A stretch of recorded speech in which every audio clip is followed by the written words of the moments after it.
Actions that drive impact, 30 key points for rethinking.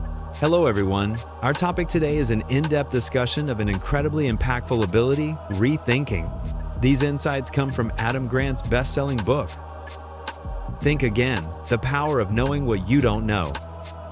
The book reminds us that continuously questioning and updating our views is the engine for our growth.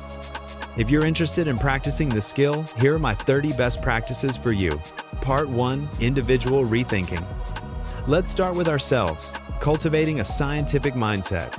In this, A. Cultivating the habit of free thinking. 1.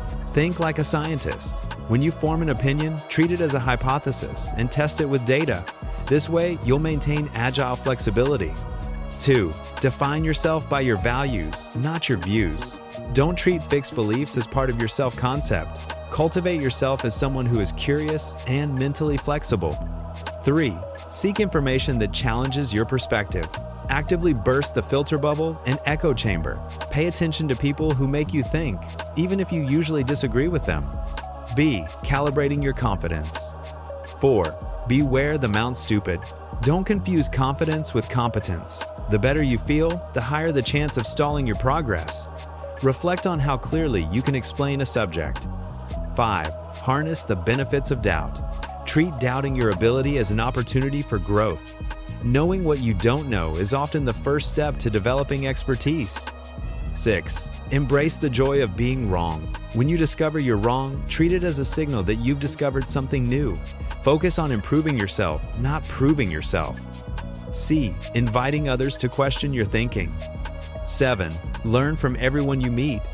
Ask people what they've been rethinking lately, or ask when you last changed your mind over the past year. 8. Build a challenge network. You need critics to challenge you. Identify your most thoughtful critics and tell them why you respect their opposing views. 9.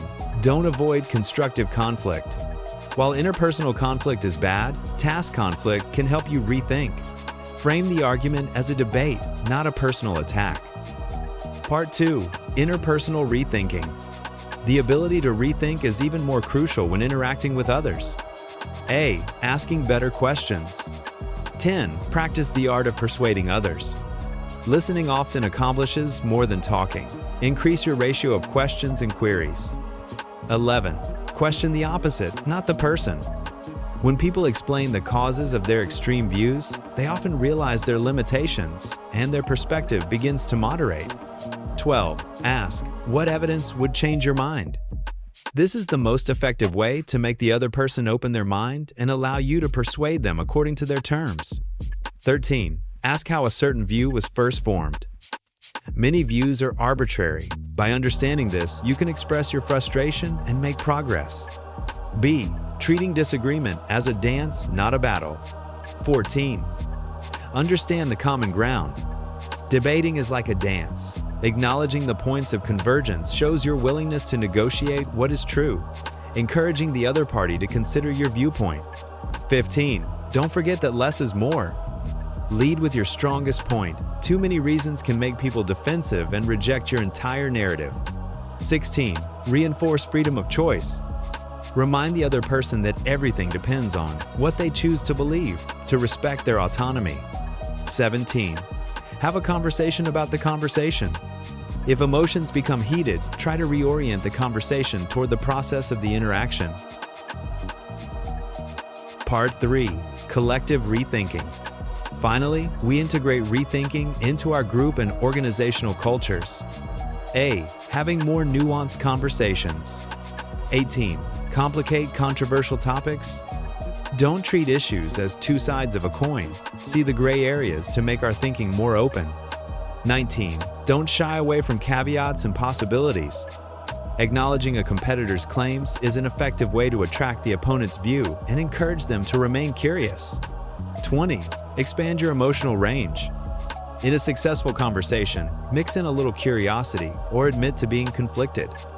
B. Teaching kids to rethink. 21. Hold a weekly myth-busting discussion at dinner. Challenge a different topic each week, with family members taking turns finding a myth. 22. Invite children to draw multiple drafts. This encourages them to learn the value of modifying ideas, embrace mistakes, and stop expecting perfection on the first try. 23. Stop asking children what they want to be when they grow up. Help them expand their possibilities, allowing them to have multiple selves. C. Creating a learning organization. 24. Abandon best practices. Continuously strive to find better practices and adopt process accountability. 25. Establish psychological safety. People have the confidence to question and challenge the status quo without fear of punishment. This starts with leaders demonstrating humility. 26. Have a rethinking scorecard. Record how thoroughly different options were considered in the process. A good process, even with a bad outcome, may just be an intelligent experiment. D. Keeping an open mind to rethink your future. 27. Make a half-year plan. Passion isn't just about running, it's cultivated. 28. Rethink your actions. Rethink your actions, not just your environment. 29. Schedule a life checkup.